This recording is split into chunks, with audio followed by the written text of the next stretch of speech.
Video شروع کرنے سے پہلے کچھ اہم باتیں ہیں جو آپ کو جان لینی چاہیے۔ چونکہ یہ سیریز مکمل طور پر اسلامی موضوعات پر مبنی ہے، اس لیے اگر آپ کو شک یا یہ محسوس ہو کہ آپ تک غلط معلومات پہنچائی جا رہی ہے تو آپ ہماری رہنمائی کر سکتے ہیں۔ شکریہ۔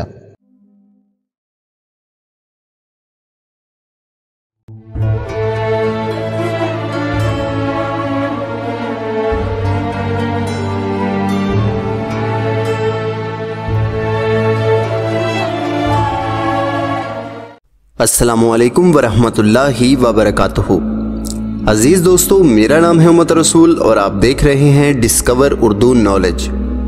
دوستو، اسلامک رینڈم فیکٹ سیریز کی ویڈیو نمبر 4 میں خوش آمدید۔ انشاءاللہ یہ ایک ایسی سیریز ہوگی جو آپ تک نایاب سے نایاب معلومات پہنچانے کا سبب بنے گی۔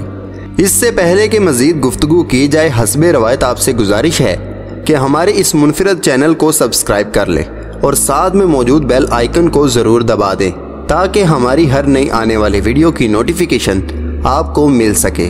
تو چلیے شروع کرتے ہیں آج کا معلوماتی سفر۔ نمبر 1، کیا آپ کو معلوم ہے کہ کائنات کی ہر چیز بنانے سے پہلے اللہ پاک نے کیا پیدا کیا؟ حضرت جابر رضی اللہ تعالیٰ عنہ سے مروی ہے کہ رسول اللہ صلی اللہ علیہ وآلہ وسلم نے فرمایا، اے جابر، بے شک اللہ تعالیٰ نے تمام چیزوں سے پہلے اپنے نور سے تیرے نبی کے نور کو پیدا فرمایا۔ پیدائش کے بعد یہ نور اللہ نے جہاں چاہا دورہ کرتا رہا۔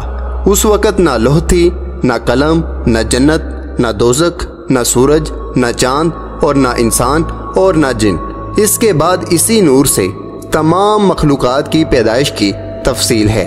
نمبر 2، ہم آج تک یہی سوچتے رہے ہیں کہ جنت ایک ہے اور ہم جنت میں جانے کی دعائیں بھی کرتے رہتے ہیں، لیکن آپ کو جان کر حیرت ہوگی کہ جنت ایک نہیں بلکہ 8 جنتیں ہیں، جن میں پہلی جنت دارالجلال ہے جو سفید موتی کی بنی ہوئی ہے، دوسری جنت دارالسلام ہے جو سرخ یاقوت کی ہے، تیسری جنت الماوا ہے جو سبز زبرجد کی ہے، چوتھی جنت الخلد ہے جو زرد مونگے کی ہے، پانچویں جنت النعیم ہے جو سفید چاندی کی ہے، چھٹی جنت دارالقرار ہے جو سرخ سونے کی ہے، ساتویں جنت الفردوس ہے، اس کی ایک اینٹ سونے کی ہے، ایک چاندی کی، ایک یاقوت کی، ایک زبرجد کی اور 11 مشک کا ہے، آٹھویں جنت عدن ہے جو ایک سفید موتی کی بنی ہوئی ہے اور تمام جنتوں سے بالاتر ہے۔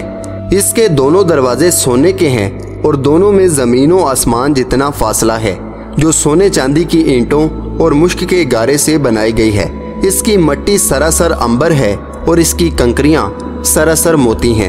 اس میں نہر کوثر ہے جو رسول اللہ صلی اللہ علیہ وآلہ وسلم کے لیے مخصوص ہے۔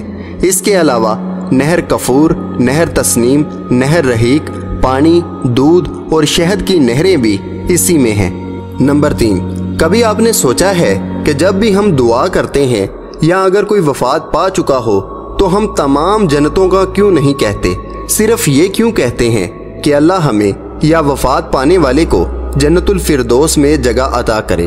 اس کی سب سے بڑی وجہ یہ ہے کہ رسول اللہ صلی اللہ علیہ وآلہ وسلم نے فرمایا، جب اللہ سے مانگو تو جنت الفردوس ہی مانگو، کیونکہ وہ جنتوں میں سب کے بیچ اور سب سے بلند ہے اور اس پر عرش رحمان ہے اور اسی سے جنت کی نہریں جاری ہوتی ہیں۔ تو یقیناً اب آپ کو معلوم ہو چکا ہوگا کہ کیوں جنت الفردوس مانگی جاتی ہے۔ نمبر 4، بہت سے لوگوں کو یہی معلوم ہے کہ ہمارا جسم ایک روح کی موجودگی میں ہی کام کرتا ہے اور جب یہ روح پرواز کر جاتی ہے تو یہ جسم مردہ ہو جاتا ہے، لیکن آپ کو جان کر حیرت ہوگی کہ انسان میں ایک نہیں بلکہ 2 روحیں ہوتی ہیں، ایک سلطانی جس کا مقام دل ہے، اسی سے زندگی قائم ہے، دوسری حیوانی جس کا مرکز دماغ ہے، جس سے ہوش و حواس برقرار رہتے ہیں۔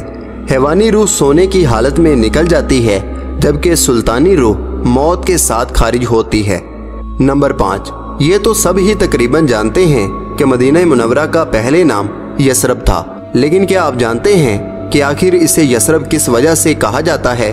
تو جان لیجئے، یثرب ایک بت کا نام تھا جس کے معنی فساد اور ہلاکت کے ہوتے ہیں۔ علماء فرماتے ہیں کہ ایک بار یثرب کہنے والے کو چاہیے کہ 10 بار مدینہ کہے۔ نمبر 6،